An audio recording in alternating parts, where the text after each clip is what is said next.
Hey guys, welcome back to Fast Fix. For today's video, I'm going to show you how to redeem Amazon gift card. So first, open your Amazon app on your mobile device. As you can see on your screen right now, I have my Amazon app. Then tap on the profile icon at the bottom.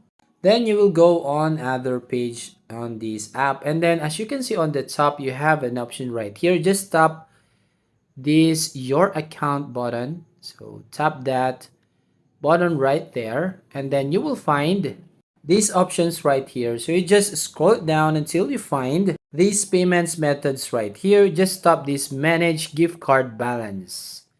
So tap this one and you will find your gift card balance right there. But I want you to tap this redeem another gift card right here.